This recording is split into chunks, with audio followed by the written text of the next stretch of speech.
What magazine is that? Ja, this is the magazine from Lufthansa. And I have found a very special comment here with saffron in Switzerland. Saffron in Switzerland? That's the highest saffron what is growing in Europe. That's in Mund. Oh, that's interesting. Well, we're going to Switzerland later this year. So maybe we could visit. Yes, why not? The colour, the mountains. Yes, wow, absolutely. Beautiful. Shall we go? Perfect, good. Yes, we do that. With pleasure.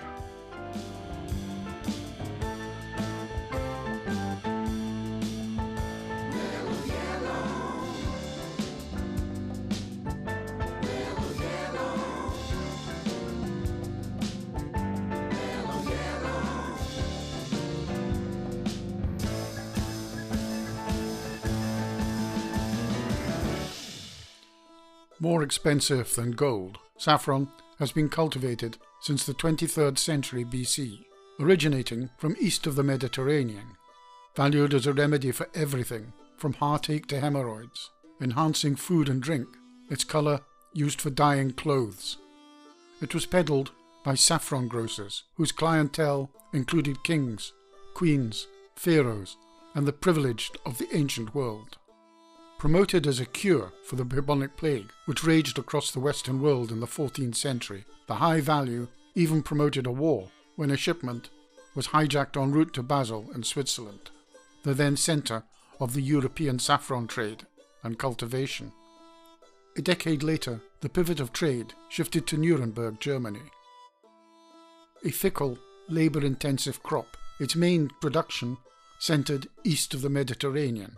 Only in Mund, Switzerland, did production continue unabated since the 14th century. It's October, and we travel from our home in Moffat across Europe, over the mountains to the canton of the Valais in Switzerland, curious about the little village in the Alps, still famed for its saffron after hundreds of years. The sparse vegetation on the mountaintops gives way to the fertile mountainsides of Mund. At an altitude of nearly 4,000 feet, the climate and soil are near perfect for crocus sapphires. Access problems and a dwindling population over the years almost devastated its cultivation. However, a new road to the village in 1979 promoted a group of villagers to form a guild to promote saffron growing as a source of income for the community. In the village, a saffron museum has been created. Here, we meet German Jossmann, president of the Mund Saffron Guild. He has taken a couple of days off from his day job as a Swiss civil servant at the Parliament in Bern to welcome us and act as our guide. German grew up in Mund and recalls the hard life before being sent to Fribourg to become a priest, a vocation he did not pursue. No, I was born here. I made the basic schools here. And then my parents wished that I become a priest, so they put me in a monastery. For 6 years I was in Fribourg. My earliest memory was first when my grandfather came with this chifraf. I remember that it was a very hard work because when you grow up here, you have always to work in the fields because I was quite strong. I had to make a lot of work. And I didn't love very much the saffron. Not the work, not the taste, when I was young. And things did change when the new road was carved into the steep mountainsides. After the road took a great part of the fields where the saffron grew before. Then people came together and told together, it cannot be that we have no saffron, so we have to make something, we have to change something, we have to cultivate the fields. And it began at the year of 79. German becomes president of the Saffron Guild, and under his watchful eye, the reputation of Mund as the highest cultivation of saffron growing in Europe is maintained, bringing tourists and new income to a few of the 500 inhabitants. This is now 5 years. And this is, one sort is a very interesting job. On the other side, you have some, yeah, not everything is that easy. German introduces us to Beat Salzman, the oldest grower in Mund. We start to understand that saffron cultivation in Switzerland is not an industry, but more a rewarding pastime. Ich habe bei der SBB als gewöhnlicher Bahnarbeiter geschafft bis 1999, bin dann pensioniert worden und habe nach der Pensionierung einfach ein Hobby gesucht. Ich habe dann angefangen, ein paar Acker zu kaufen, zwar ca. 500 Meter weiter hinten. Das ist dann im ersten Moment nicht gegangen. Das Terrain war nicht ganz gut. Wir sind dann nachher bis hier zurück und haben hier neue Terrain gekauft. Und erst jetzt seit 5 Jahren habe ich einigermaßen eine gute Ernte. Ich ernte hier ca. zwischen 44.000 und 57.000 Blumen im Jahr. Das heisst, zwischen 300 und 380 Gramm ist das Maximum an Ernte gewesen. Und die Ernte könnte man im Herbst in einem Rund direkt fortgeben, aber das mache ich nicht. Ich habe im Laufe des Jahres viele Leute, die mir helfen können. Dann bezahle ich die im Herbst mit Saffron bezahlen statt mit Geld. Und nachher bleibt ein Teil bei mir und der verkaufe ich eigentlich fast ausschließlich hier auf dem Acker. Es kommen viele Leute, die können das schauen, von der ganzen Schweiz und sogar vom Ausland her. Niemand kann ein Gramm Saffron verkaufen, weil es einfach nicht so rar ist. Und ich kann dir hier sagen, wenn ihr wollt, ich habe ein paar Gramm da, ihr könnt ein paar Gramm haben. Und verkaufe dann manchmal hier am Acker den Saffron. Beat clambers carefully over the steep slope, picking one violet blossom at a time. It is still early in the season. When the harvest is in full bloom, friends and family will help. One false step could see him stumble to serious injury. No machine exists to harvest saffron, a labour-intensive harvest, taking 200 blossoms to produce 1 kilo of saffron. Beat harvested 48,000 flowers last year. He has no way to predict how many blossoms each day, so it's always a surprise when Beat comes to his field. With a basket of some 270 flowers, enough for perhaps 1 gram of spice, we go to Beat's home to extract the dark red stigmas. The scene, much as it has been for hundreds of years. The aroma of saffron blends with the chatter. Fingers deftly pluck the pungent stigmas from the flower and carefully place them on a sheet where they will dry for the next couple of days, then added to the already collected stigma. Annie, Beat's wife, does not go to the fields, but supports his passion or even obsession with saffron. Macht jedes Hobby, hat schon viele Hobby gehabt, immer 100%ig. Nie 80%, immer 100, 150%.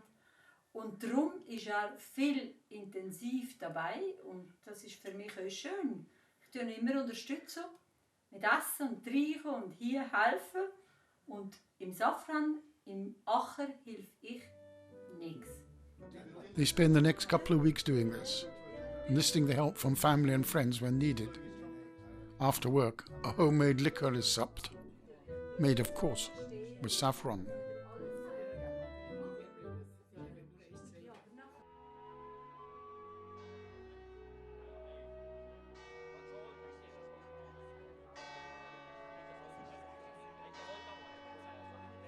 Mund, everywhere you look, mountains, and below green alpine meadows. At its centre, the church, a small shop, a cafe to cater for the inhabitants, and in the summer and autumn, visitors curious about saffron. The shop provides the basic needs, and tourists can browse in search of saffron-enhanced treats, even bump into a visiting folk heritage group from lower down the Valais to buy saffron bread.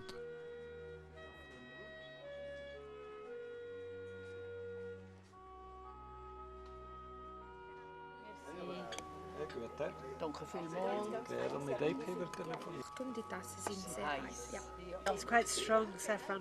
flavor. That's fine. Yeah, something inside. The cafe serves saffron specialities, each option enhanced by the coveted Mund saffron by chef proprietor Benko. Every dish a shade of gold. Under 2 kilos of saffron is harvested in Mund each year, so it is hard to imagine that all these saffron-enhanced recipes contain real Mund saffron.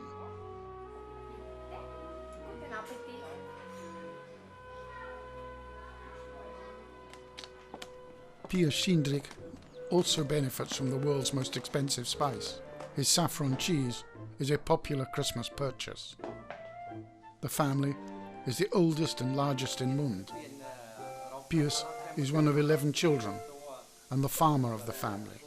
Wir haben schon die ganzen Vorfahren immer Käse. Meine Mutter hat von ihrer Mutter das Käse gelernt und die ist jetzt mit 95 Jahren gestorben. Das heißt, oder sie war 16, wenn sie von ihrer Mutter das Käse gelernt hat. Ja, wir hatten eine Bäuerei, die 11 Kinder und ich war der Jüngste. Und dann habe ich eben die Bäuerei weitergeführt. With culture and saffron added, the 300 litres of milk begin the coagulation process. After 30 minutes or so, the glutinous substance is poured into moulds to drain and then to compress.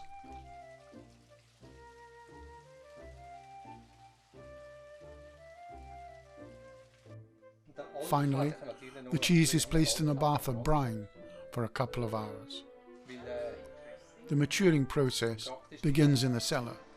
The cheese is regularly turned and scrubbed to form the rind till the desired taste and look is achieved.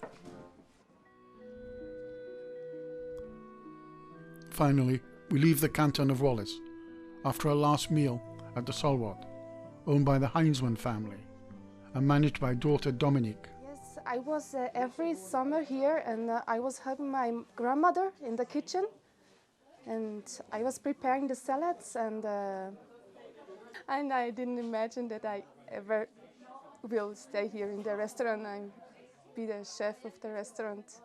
Yes, but now it's really nice. We have a great family. Everybody is coming to help, as well my grandmother and my grandfather. We depart in the knowledge that the younger generations will continue the Mund traditions.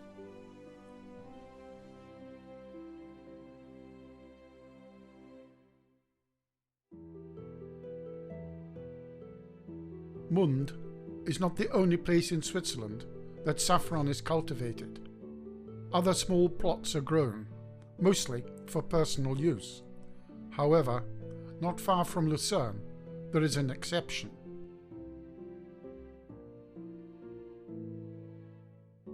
At Aristal, we meet Sylvia Bossard, the only Swiss saffron grower who has obtained the coveted ISO 36032 from the International Organization for Standardization. When we visited, the main harvest had not yet begun, but we joined her and a couple of members of staff. When the harvest is in full swing, she needs up to 30 helpers.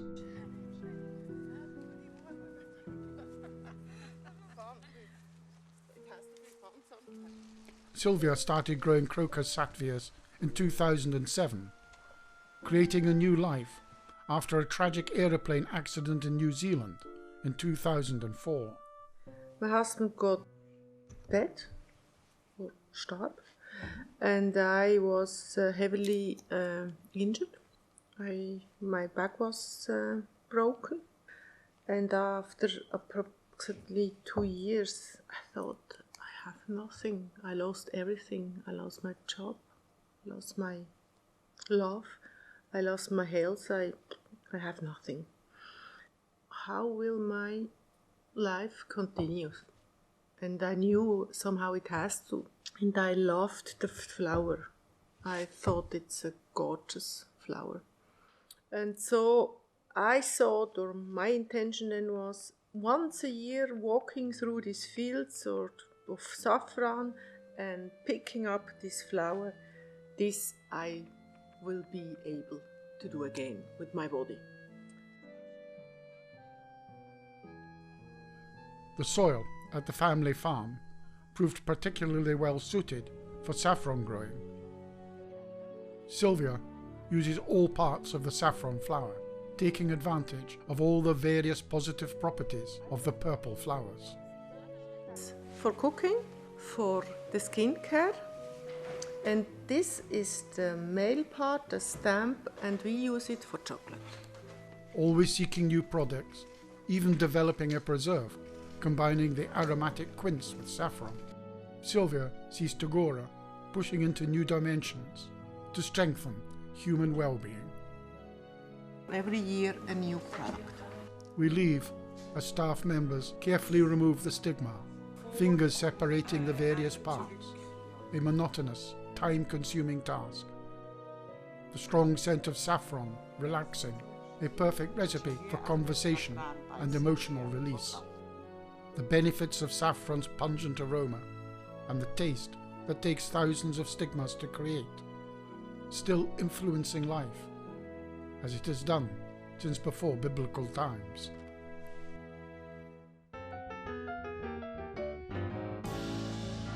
I'm just mad about saffron, and saffron's mad about me. Yeah. I'm just mad about saffron, she's just mad about me. They call me Mellow Yellow. They call me Mellow Yellow. That's right. They call me Mellow Yellow.